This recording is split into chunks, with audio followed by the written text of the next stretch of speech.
My younger brother flirted with and seduced my wife into divorcing me while I was on a long patrol mission out at sea. When I returned in excruciating pain, I turned to my parents for help, but they only looked at me with contempt and spat out a harsh remark. "You're a fool who couldn't keep his wife. Deal with it yourself." I am Travis, 38 years old, a U.S. Navy officer. My life has been tied to the sea, to the waves crashing against the hull of the aircraft carrier USS Abraham Lincoln. The ship is my home. My crewmates are my brothers, but each 6-month, sometimes year-long patrol pulls me away from shore, away from family. I've grown accustomed to the endless days adrift, to the roar of engines and the salty tang that seeps into my skin. But no voyage could have prepared me for the storm about to hit my own life. I grew up in a small town in Oregon where fields of barley stretched endlessly under a gray sky. My childhood wasn't easy. My parents, hardened farmers, always favored my younger brother, Ryan. Ryan, 6 years my junior, was the family's golden child. He got new clothes, went to summer camps while I wore hand-me-downs, and earned pocket money mowing neighbors' lawns. I didn't resent my parents, I just quietly pushed forward. At 18, I enlisted, choosing the Navy to stand on my own to prove I could achieve something greater. My parents called it a foolish choice, but I didn't care. I wanted to live my own life. The Navy gave me everything: discipline, purpose, and a second family on the ship. I climbed the ranks from a lowly sailor to a commanding officer. I took pride in standing on the deck, watching F-18s take off, knowing I was part of the machine protecting our country. But the cost was time. Long deployments meant missing birthdays, anniversaries, and the quiet moments with loved ones. I thought I could endure it as long as I had a place to return to. That place was Lily, my wife. We met 6 years ago at a small coffee shop in San Diego. She, a 32-year-old accountant, had a warm smile and eyes that sparkled like the sea at dawn. I was captivated from the first glance. Lily was different from any woman I'd met. She was intelligent, independent, and seemed to understand the life of a sailor like me. We fell in love quickly and married after a year of dating. Our wedding was simple, with just a few friends and crewmates, but to me it was the happiest day of my life. I thought I'd found a peaceful harbor amidst the roughest storms. Lily and I lived in a small house in San Diego near the naval base. That house was my dream, bought with a military loan in my name, but I always told Lily it was our home. We weren't rich, but we had enough to live comfortably. I sent most of my paycheck to our joint account, and Lily managed our expenses. She was good with numbers, always saying she'd help us save for the future. I trusted her completely. But married life wasn't always smooth. My deployments left Lily lonely. I knew that. Once she said, her voice tinged with sadness, "You love the sea more than me, don't you?" I laughed, hugged her, and promised to make it up when I returned. I tried. Whenever I was home, I took her out to eat, fixed up the kitchen, or just sat with her to watch movies. But short time was always fleeting. I'd board the ship again, leaving Lily with promises that everything would be okay. The last time, before a 10-month patrol in the Pacific, I noticed something different. Lily was more distant. She started developing new habits unlike before. It wasn't necessarily bad, but it left me uneasy. The day I boarded the ship, Lily saw me off at the port. She hugged me, but that hug felt cold, lacking the familiar warmth. "Take care, Travis," she said, then turned away quickly. I watched her walk to the car, feeling like a piece of my heart was left behind on the shore. On the ship, I threw myself into work, trying not to dwell on it. But every night, lying in my cramped bunk, the sound of waves against the hull reminded me that something was cracking. I thought I could fix everything when I returned. I thought my love for Lily was strong enough to overcome distance, time, and doubts. But I didn't know that, in the place I called home, another storm was brewing, a storm that would destroy everything I'd ever cherished. The night sea was calm, but inside me a storm was raging. I sat in the command center of the USS Abraham Lincoln, the green glow from the computer screens illuminating my weary face. 7 months had passed since I left San Diego, since I left Lily. Her emails had dwindled from a few lines about life at home to short, lifeless sentences. I tried to convince myself she was just busy, that everything was fine. But that night, a new email appeared in my inbox, its subject line starkly simple: "We need to talk." I clicked, my heart pounding as if facing an emergency drill. Lily's words were cold, sharp as a blade. "Travis, I've filed for divorce. I can't live this life anymore. I need someone who's here, not a distant shadow. I've withdrawn $20,000 from our joint account to start over. I'm living with someone else. Don't contact me." I read it over and over, each word stabbing my chest like a needle. 4 years of marriage, our promises, the nights I held her and dreamed of our future, all shattered in a few callous lines. I was stunned, but I didn't cry. Perhaps the sea had taught me to suppress my emotions. I sat there, staring at the screen, feeling as though the deck beneath my feet was collapsing. Someone else? Who? And why?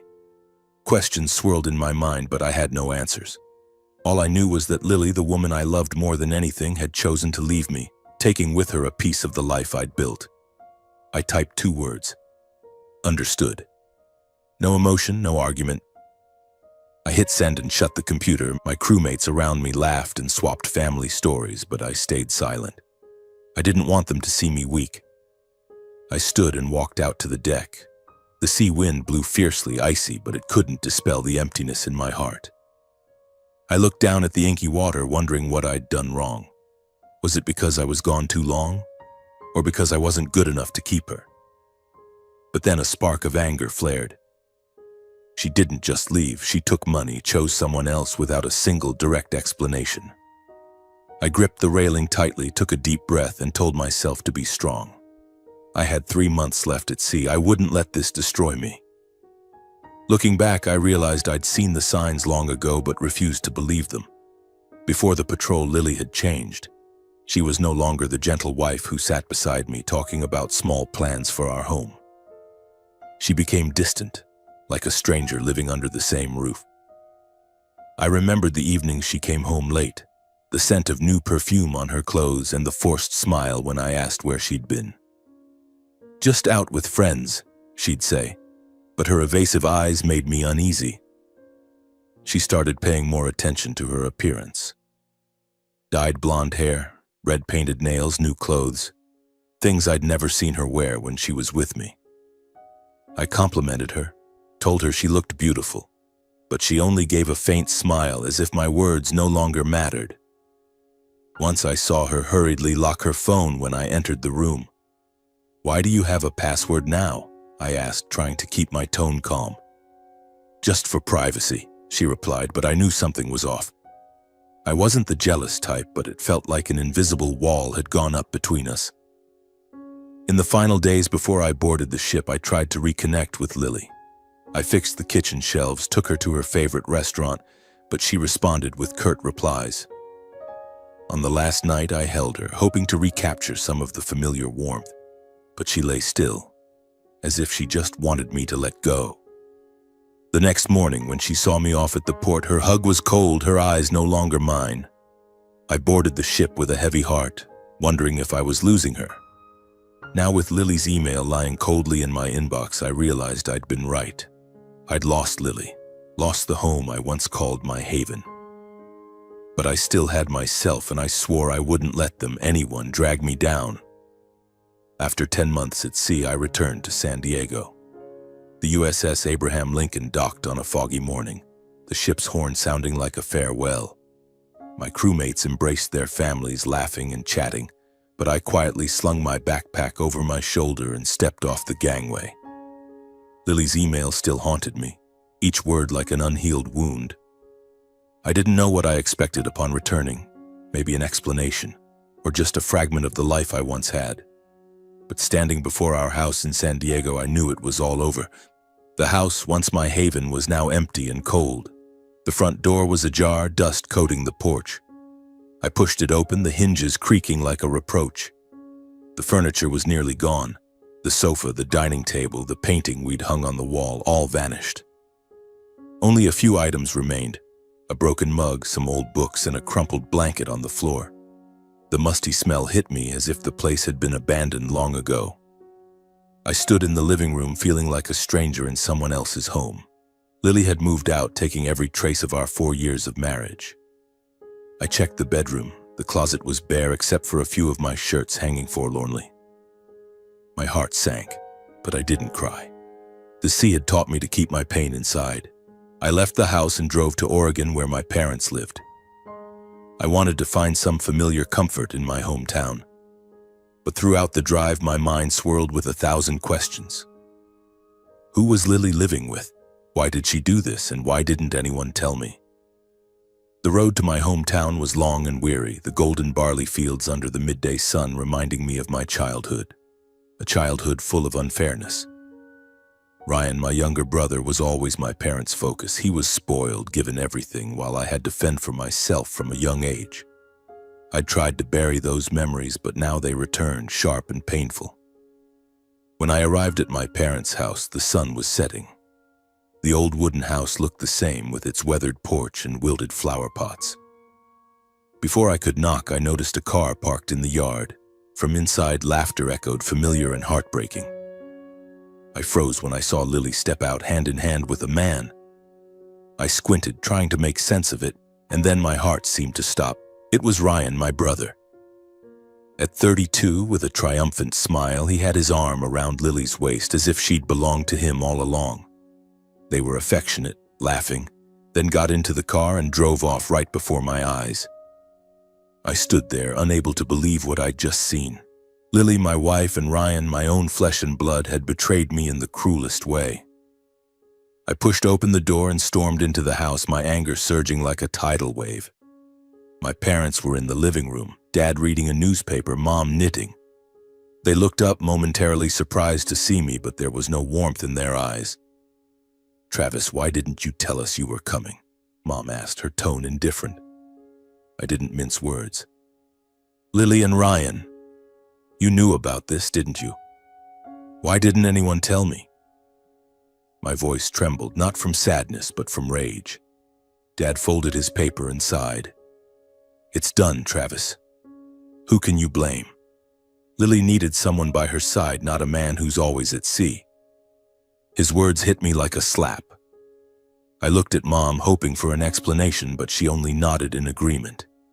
"Ryan's good to Lily. He cares for her, unlike you, always gone. You were foolish, couldn't keep your wife, and now you've lost her. You deserve it." I was stunned. My parents, the family I trusted, were siding with Ryan, defending him as if I were the one at fault. "Ryan's my brother," I said through gritted teeth. "He stole my wife, and you call that right?" Dad smirked, his voice dripping with contempt. "You're a Navy officer who's good for nothing. A failure in your own family. Don't blame Ryan." I stood there, feeling another knife twist in my chest. From childhood, my parents had favored Ryan. They bought him a car when he didn't even have a steady job, while I took out loans for college.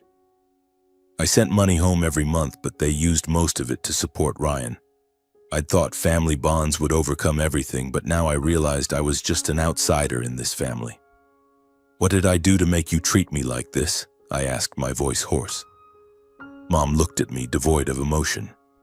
"You chose your path, Travis. Don't expect anyone to pity you." I left their house without another word. Outside, the sunset blazed red like blood, but inside me there was only darkness.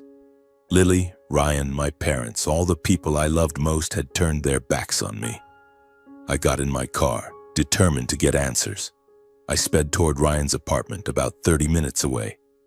I didn't know what I'd do when I faced him and Lily, but I needed to confront the truth, no matter how painful. The streets of Oregon stretched before me, as hazy as my mind. An empty house, a broken family.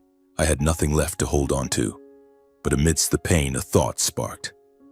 I wouldn't let them destroy me. I am Travis, a sailor, and I will rise again, even if I have to start from scratch. The road to Ryan's apartment wound through fields of wilted golden barley. The sunset fading, giving way to darkness. I pressed the gas pedal, the roar of the engine drowning out the chaotic thoughts in my mind. But memories like waves kept surging, pulling me back to my childhood, a time when I was always the outsider in my own family. I remembered the days when Ryan and I played in the fields behind our house. I, a scrawny kid, always gave Ryan everything. The new bike, the bigger slice of cake, even our parents' praise. Ryan was the center of all attention. He had a radiant smile, a carefree personality, and it seemed my parents only had eyes for him. "Ryan's so smart," Mom would say, even though he only got average grades in school. Meanwhile, I buried myself in studies, worked odd jobs to buy books, but rarely got a glance from my parents. "Travis, you have to fend for yourself," Dad would say, as if I weren't his son. Once, when I was 15, I saved up for a whole year to buy a used bicycle.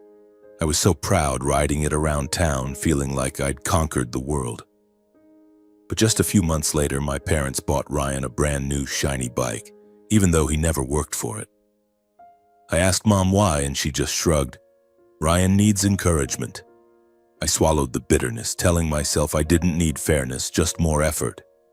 But deep down, I knew it wasn't right. When I enlisted in the Navy at 18, my parents called it a foolish choice. "The Navy? You'll suffer your whole life," Dad said, his voice heavy with disappointment. Meanwhile, Ryan, only 12 at the time, was praised just for playing basketball. I left my hometown with a backpack and a few bucks, without a single word of encouragement from my family. In the years that followed, I sent money home, hoping to help my parents get by. But then I found out they used most of it to support Ryan, buying him clothes, paying his rent, even getting him a car when he was jobless. I called to ask, and Mom only said, "Ryan needs more help than you." I stayed silent, but my heart cracked. Those memories I'd tried to bury deep. I thought that as adults things would change, that Ryan and I could be real brothers, that my parents would look at me with pride. But now, knowing Ryan stole Lily, hearing my parents defend him, I realized I'd been lying to myself. My family was never a place where I belonged. Ryan didn't just take my love, he took the years I sacrificed, the dreams I'd built. The streetlights began to flicker on, and Ryan's apartment was near. I gripped the steering wheel, trying to rein in my anger. I didn't know what I'd say when I faced him and Lily. Maybe I just needed to look into their eyes to see clearly how they'd betrayed me. Or maybe I just wanted to prove that I was still standing even after they tried to trample me. Ryan's apartment sat at the end of a narrow street, a low-rise building with peeling white paint. I parked the car, turned off the engine, but didn't rush to get out. The Oregon night was freezing, my breath fogging up the windshield.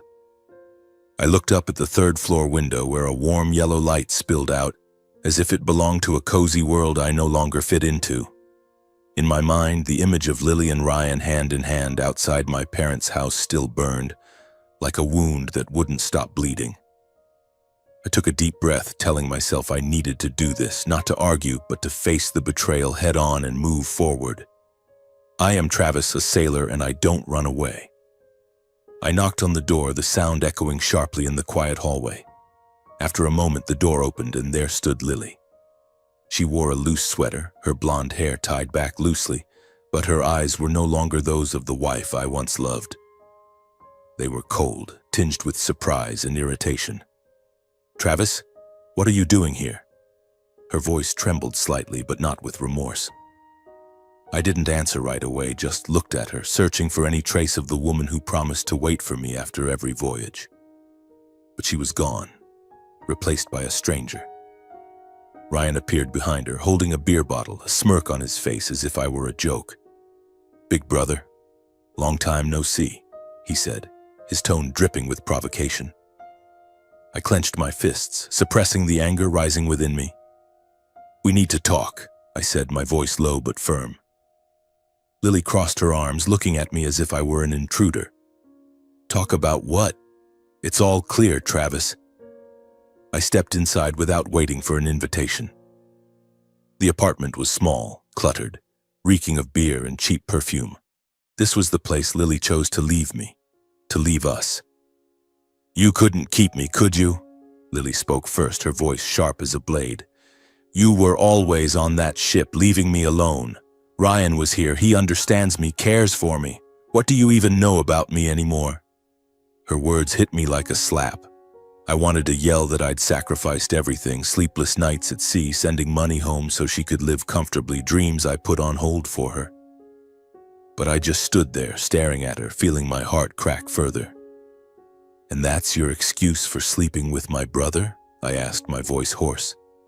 Lily smirked without a hint of regret. "You're useless, Travis. You don't deserve me."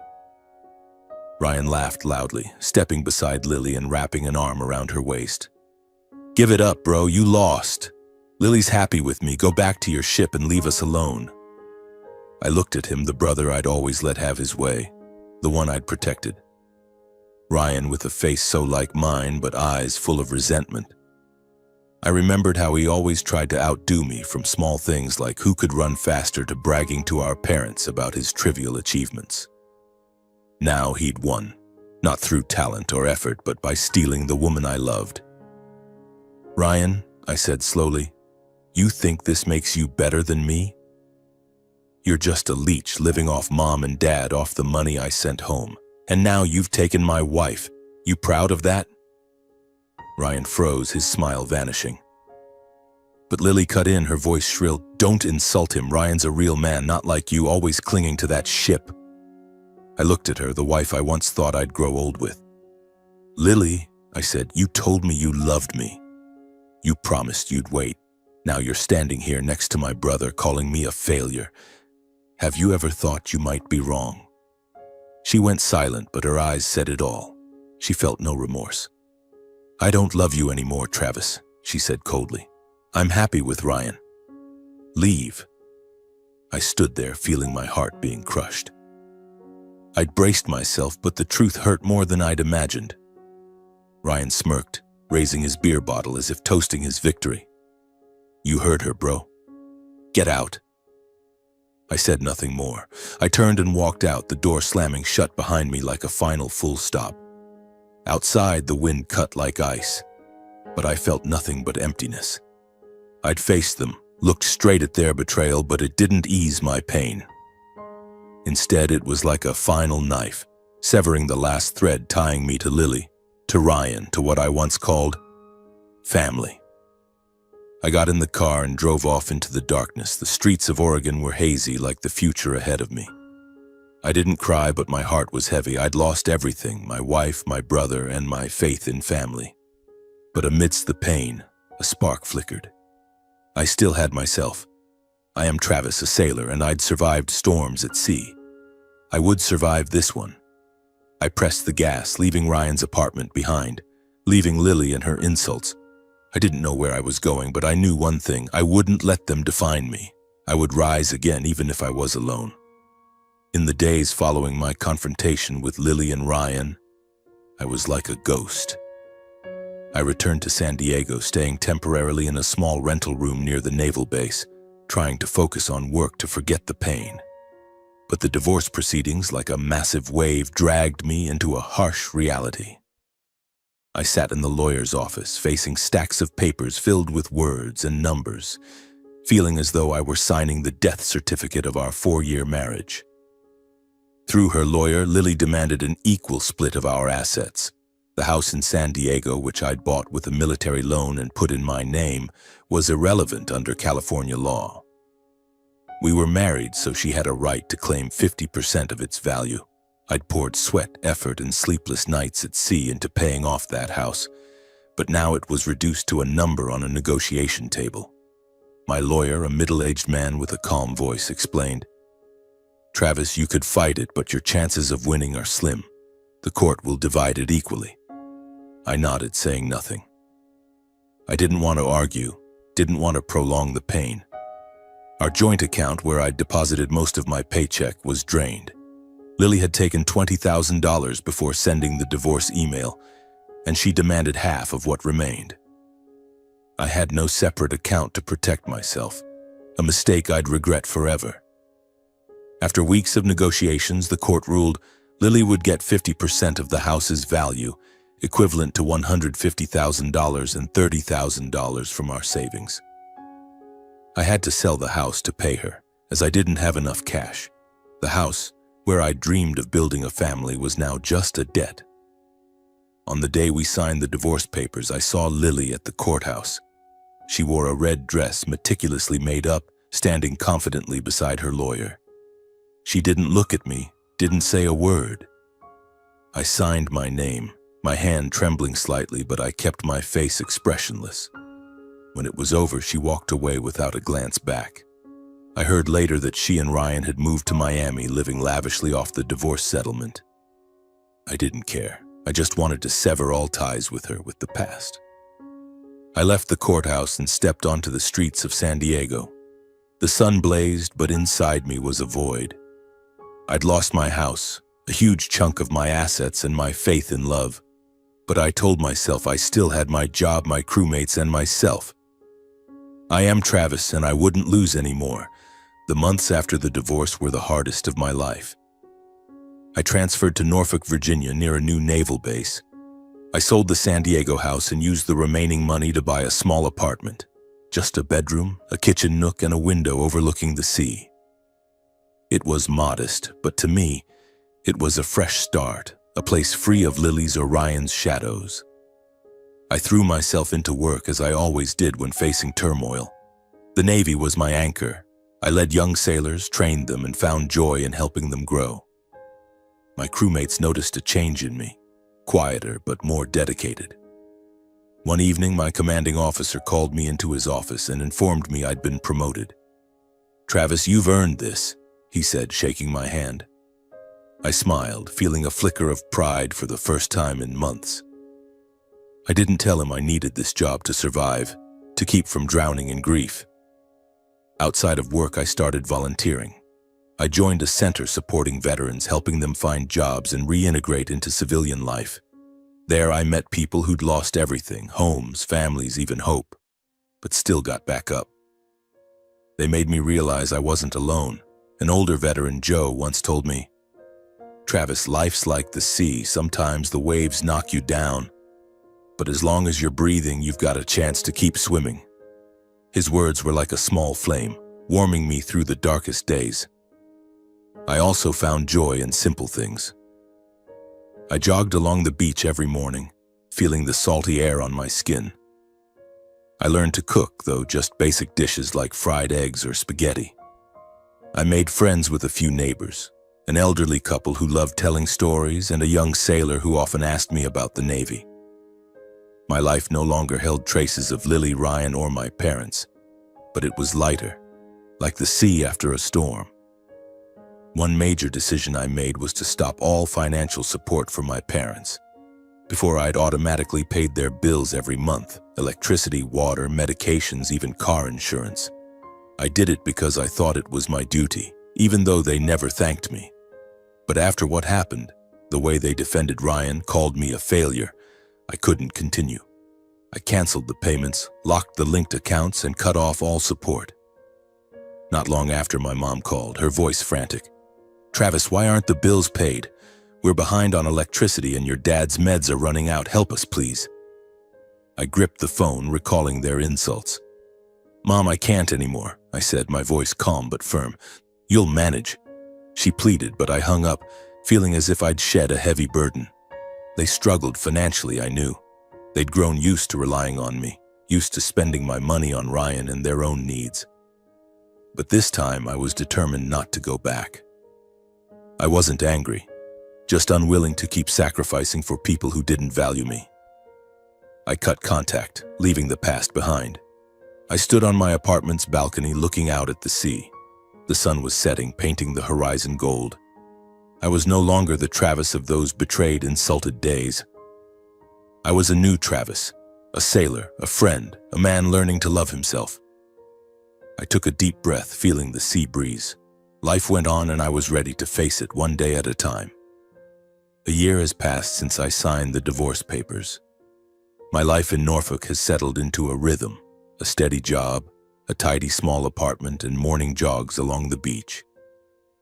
I no longer think much about Lily or Ryan, but the scars they left still linger like a dull ache that surfaces when the wind shifts. I've learned to live with it, learned not to let the past drag me down. But one evening, as I returned from the Veterans Center, my phone buzzed. A message from an unknown number. Travis, it's Lily. Can we talk, please? I sank into a chair, staring at the screen. My heart raced, not from emotion, but from shock. I deleted her number, erased the memories of her, but Lily's voice seemed to echo from the past. Attached to the message was a photo. Lily, her hair disheveled, her face gaunt, dark circles under her eyes. On her arm, vivid bruises stood out like marks from a beating. I looked at the photo, feeling as if someone were choking me. Not because I still loved her, but because I never expected her to end up like this. I hesitated, then texted back, "Go ahead." The phone buzzed instantly. She was calling. I took a deep breath and answered. "Travis." Lily's voice was frail, a far cry from the confidence she'd shown standing beside Ryan. "I'm sorry, I was wrong. I want to come back." I stayed silent, letting her continue. Her voice choked with sobs. She explained that life with Ryan had been a mistake. Ryan was an alcoholic, often drunk and abusive, leaving bruises like the ones in the photo. He'd squandered the divorce settlement on gambling and partying. They'd been evicted from their Miami apartment and were now crammed into a rundown motel room.